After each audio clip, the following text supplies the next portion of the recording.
The return of my Coin Lady channel brings me much joy. As I do from time to time, I was simply perusing Ripple.com to observe their activities. Just what are they doing? Plus, they removed any references to XRP, which was prominently featured before, from the payment area of their website that outlined their services. A screenshot of the previous version is this. They were bragging to the world, when we send a payment, we're using XRP, but XRP was front and center in their payment processes. All they do is boast about how fast and cheap their payments are and describe the service, they don't even mention XRP once. To that end, we must ask, why? Also, we have no idea. It's impossible to say with certainty. Nothing sinister, as far as I can tell. It all comes down to that, evaluation, in my opinion. Securities offerings were defined as those ODL transactions. It will be much more difficult to claim this as a security offering of XRP if they revisit this problem for whatever reason, so I assume they're simply taking precautions. When your clients are completely unfamiliar with XRP, I believe their only motivation is the knowledge that payments are quick and inexpensive. They are taking extra precautions. In my opinion, it doesn't imply that they aren't making use of XRP or the XRP ledger anymore. As far as the law is concerned, I see it as cut and dry. Listen, all they want to say is that our payment processing is quick and affordable. Do you wish to proceed? That, I believe, is all. That is, in my view, their objective there. I find it intriguing. Keep an eye out for such occurrences. Plus, simply maintain vigilance. Where do you stand now? I find it intriguing. The cryptocurrency was removed from their website. In and of itself. Keep a watch on it. I don't think it's a major issue, but it is worth noting. Uniswap faces charges from the CFTC for an alleged illegal derivatives trade. Apparently, they were engaging in leveraged trading on the university swap. A regulator should do as the CFTC has advised and register those. Listen, $175,000 isn't a small sum, but for Uniswap, it's practically nothing. What was the result of this? They voiced their thoughts on those kinds of trades, and Uniswap could have gone to court if they wanted to keep operating without registration. Instead, they've decided to stop, pay the fine, and let everyone know where they stand on the matter. Now it's up to them to decide, do they agree or not? However, that is the duty of a regulator. They are bringing a fine, Although it's not free, it's just a small thing. If you engage in this kind of leverage trading, which requires registration with the CFTC, the more significant concern is that you are interacting with everyone. And if they persist, you'll know it's time to take matters to court. However, if the SEC is unhappy with your actions, they should really do this.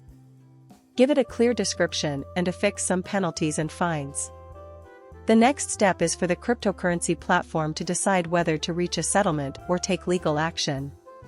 They need to continue operating in this manner. This is really intriguing news. Riding the wave of the impending deadline to settle that enormous, $100 million or $125 million fine stemming from the final verdict in the SEC court case, they chose not to pay it directly. That sum was deposited into an account. Even though they aren't actively managing it, they are still the legal owners. It refuses to move from its current position. There has been no transmission to the SEC. Why, is the key question. There are several points of view on this, but personally, I think it comes down to simply maintaining as much leverage as possible. There will be no further appeals of that final ruling. You are aware that the judge has determined that sum of money, but you have failed to return it. This is what we're looking at. Do you think we should take this case to appeals? Is Ripple truly committed to seeing it through to the finish? Holding on to as much authority as possible is, in my opinion, the key. How are you going to handle this situation when you still have the money that the SEC does not? Because keep in mind, this is not something you can have for free. Despite the high monthly expense, the funds remain in that account and are not disbursed to the SEC. With an outstanding balance of $125 million, the interest paid out each month amounts to about $1 million.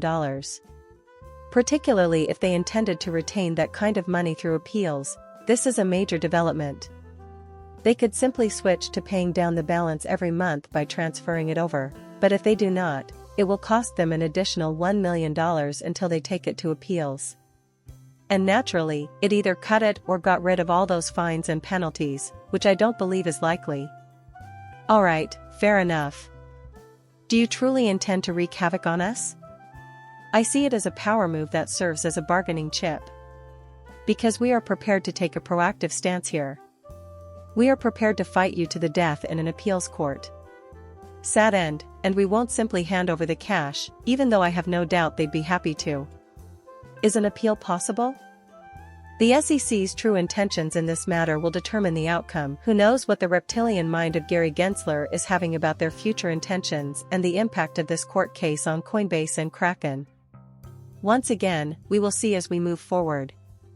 In my view, it would be better if it came to a close. I hope it does, but even if it doesn't, it won't lead to delistings and all that. There will be less devastation than the previous time. It is within our capabilities to handle. Minimal concern. Sway has made an intriguing announcement. They will be utilizing radio waves to facilitate offline cryptocurrency transactions, with a particular emphasis on regions without either mobile networks or cable internet. Excellent move to open banks in such far places. Lots of interesting and creative things are happening, and I can already tell this chain is going to be a blast. I'm curious if helium is being used for this purpose. I'm not sure. Be that as it may, I thought this use case was fantastic, and I can't wait to watch it develop further. However, I believe that many similar things will emerge as a result of people being really creative with blockchain technology. Finally, since the halvening, Bitcoin's price has dropped 10%. Many are wondering why the price of Bitcoin is falling when they were expecting it to rise. I don't understand. Typically, this is the case. Maybe it works this time around, or maybe it doesn't. However, it is well known that a decrease in supply leads to an increase in price over time. We are aware of what occurs when demand increases and supply decreases. After that, the entire market follows suit, doesn't it? We had mentioned that things are unfolding somewhat normally at the moment. If this year continues along the same trajectory as previous ones, we should see substantial progress towards the year's end before we really burst into 2025. Post-occurring, I repeated. Visuals will be non-existent. Dude, that was a bust. You'll be staring around in disbelief. That is its typical behavior, and a few months later, as we approach the end of the year, there is a visible surge.